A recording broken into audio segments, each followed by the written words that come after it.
Hey guys, this is the professor. We're out at the cabin today, going to make another lunch for you, and we're starting a series here that is in honor of the bushcrafter's favorite meat, and that's bacon, of course. And so today we're going to make a couple of the easiest bacon recipes ever. And this particular one, first of all, here was my dad's favorite recipe when we would be out working on the farm, building fence or whatever. And especially if Mom was gone to work, Dad would come in and say, well, let's just have some biscuits, bacon, and gravy. And so what we would do then is start out here with our bacon. I'm using 3 or 4 slices, just kind of whatever you got. And I'm going to cut that up into some 1-inch pieces here. And so we're going to get those sliced up, and soon we'll be ready to go to the next step. I may have mentioned this a few times before, but the secret to campfire cooking, especially frying, is to have a bed of coals at the side of the fire or at the fireplace. Many of the older books used to call this the keyhole fire, because they would show then that you would have an area of the fire, like we have back in the fireplace firebox, for the wood that's burning, for things that are boiling, pots and pans that you're heating water in, and so on. You need flames for that. But for frying, what you really want is a bed of very hot coals, which are near the fire, close enough to the fire so that you can reach in there with your shovel and get some. At the same time, you want these off to the side. Creates like burners. So along the front of the fireplace here, if I want to have several things going at the same time, I simply bring out another shovel full of coals. I put down my trivet or about 2-inch tall tripod, and it's just like another burner to the stove. Over here we've got the biscuits already on in the pie plate oven. I think I've shown you that in an earlier video. And you can look at this bacon and you can see here that it's already starting to sizzle and fry. Just like putting it on a setting of medium-high heat at home. On our electric stove at home, we know to push number 2 to start up frying bacon, and as time goes on, you're going to want that to cool down. So after it burns a little bit, you don't want to have your bacon all popping all over the place, and so you want to reduce the heat. The beauty of fireplace cooking, or cooking over coals, is that you don't have to reduce the heat conscientiously here. You simply let the coals burn down. The hottest coals are always going to be at the beginning, and as time goes on, the heat's going to automatically reduce. Now, if it turns out you're not quite done cooking before your coals are done cooking for you, what you need to do then is to replenish them with another sprinkle of hot coals out of the back of the firebox. So we'll just sprinkle coals on the top if we need extra heat. Otherwise, the heat's going to be just right. The temperature of hot coals is just right for frying anyway.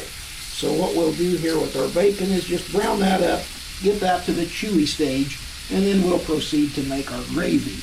Once again, if you get your biscuits going at about the same time, just before you start frying your bacon, then your bacon gravy is going to come out about the same time the biscuits are done.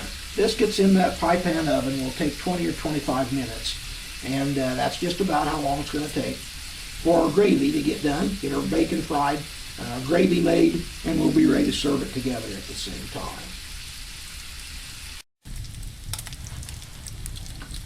Well, as you can see, our bacon's getting done. We're on the first, still on the first set of coals. We look under the skillet here, you can see that we've still got a good bed of coals. Those coals are oak, and they last for a long time. The temperature isn't as high as it was to start with, but of course as the bacon cooks, you want to reduce the temperature anyway, otherwise it pops grease all over everything. And this way it's just going to finish that up kind of on a low setting, and you don't have to adjust anything. It just automatically sets that temperature at the perfect level all the time. Once again, if you're cooking something that takes longer than a few slices of bacon, you may in fact have to replenish your coals. But in this case, I think we're going to make it all on basically one shovelful. So we'll let that finish up, and we'll be ready to make the gravy in just a jiffy.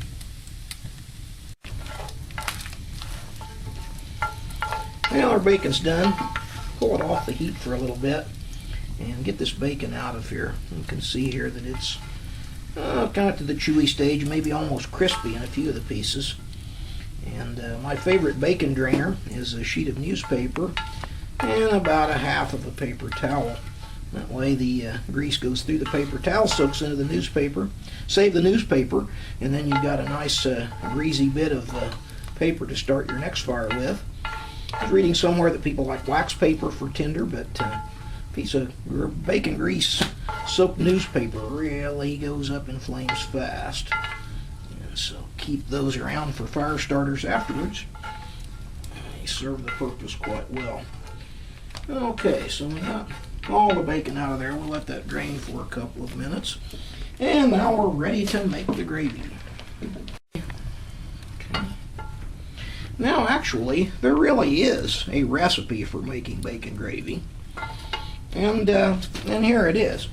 For 1 cup of gravy, what you want to use is 2 tablespoons of your bacon grease and 2 tablespoons of flour.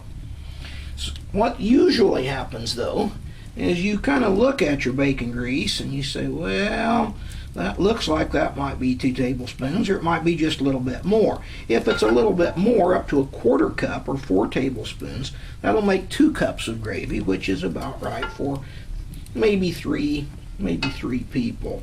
So once again here, oftentimes it depends on how much grease you have. I use 3 slices of bacon, and so that's going to make our 2 tablespoons, or maybe just a little bit more. Now once again, the ratio on the flour is the exact amount that you have here of grease. And once again, you can see my careful measuring technique here as we drop in some flour. What you can do then is to take the back of your wooden spoon and then work that in, as cookbooks call making a roux, the French word R-O-U-X, which we bushcrafters often just say make a kind of a thick paste. And you can see that that isn't very thick, so we need to add more flour to that. The idea is to make that paste pretty thick, dry up all of that grease. And of course then we want to use that ratio of 2 tablespoons of flour, 2 tablespoons of grease, 1 cup of gravy. Once again, if you make a little less flour or a little more liquid, you're going to make thinner gravy. If you have a little more flour, a little less liquid, you're going to have thicker gravy. But you know, I kind of like it however it comes. And you can see here that this is making up a pretty good paste. Notice I like to do this off of the heat. If you do this when it's on the heat, sometimes what happens there is it'll kind of cook that flour and get lumps in it. So I always try to do this mixing off of the fire. Now I noticed my dad never did. He always did it so fast and so quickly that he never let his get to that stage. But I found it a little safer for me, especially if I'm talking to folks, to pull that off of the heat, just slide it out here on the hearth and work that in until you kind of get that thick paste arrangement, or that roux here that we're talking about. Now what we need to do, if you have milk, you go ahead and add that at this point. Once again, I like to add that off of the fire, and that way we can, as we start to heat that up, you won't get those cooked gravy lumps in your gravy, which isn't a good thing. Today, since we're out here at the cabin, we're going to use dry milk for that. And on dry milk, you can kind of use what you got. Now, of course, if you have milk, you can get up the old cow and milk you some. But in our case today, we're going to rely on some dry milk. Now, the ratio on that is 1/3 of a cup of dry milk to a cup of water. And so in my case here, I've used this Tang container and marked that out then for 1/3 of a cup. And so we'll put that in there. I think we're going to have 1 cup of gravy and maybe just a little more than that, say 1.5 cups. So I'm going to go ahead and put that in there. If you miss this ratio a little bit, it's not a big deal. It'll work fine anyway. Now, since I've already got hot water going here, I think I'm going to go ahead and add that. Once again, if you're into measurement here, you could add this 1.5 cups of water In my case, I'm going to put some in. Of course, I know my skillet here. I've used it quite a lot, and so I'm pretty sure that that's kind of close. If we miss it and the gravy's too thick, we can water it a little. If it turns out that it's too thin, we might just have to live with it. Let's get the gravy back on the heat now.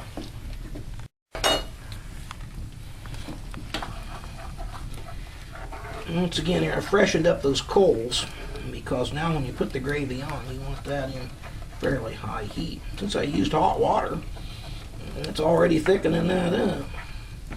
Oftentimes, if you don't have hot water, just put cold water in and then start cooking it till it comes up. But that hot water in there sped that up quite a bit. Look at that. It's already thickening up in there. Main thing you want to do now is stir, stir, stir, because you do not want this to stick to the bottom. You don't want to ruin it now. Let's get the bacon back in there. Okay, get that mixed in. Boy, that's thickening up, looking pretty good here. We know that we've succeeded in making gravy when it thickens up like that. Okay, you can kind of see it's still a little bit thin around the edges, but it's thickening up nicely now. Look at that. And it's getting that kind of a nice brown color. It's just about done.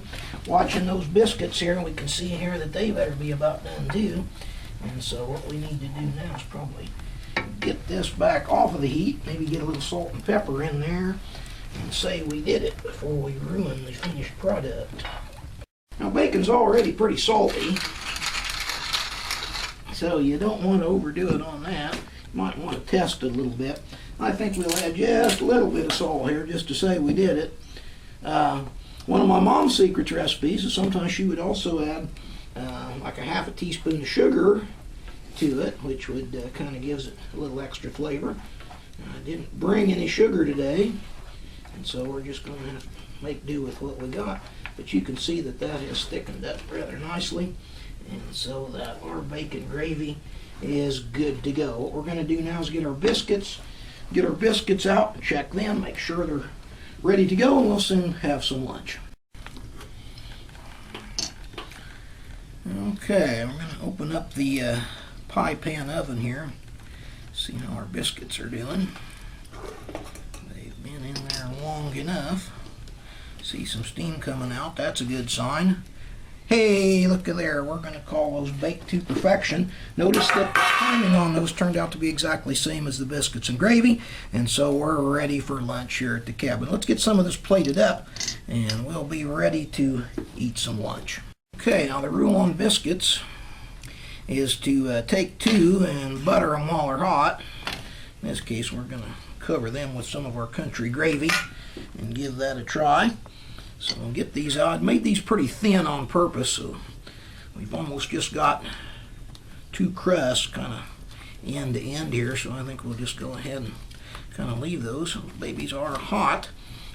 Could make them a little thicker. I'm always afraid of them not cooking through though.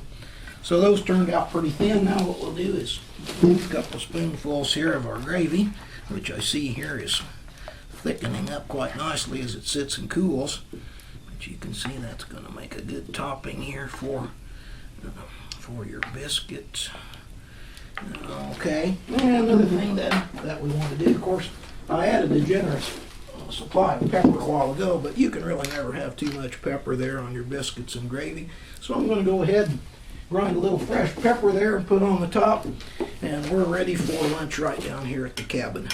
So once again, as we have some biscuits and gravy here at the cabin, I'll say thanks for watching, and this is the professor. I'll see you soon.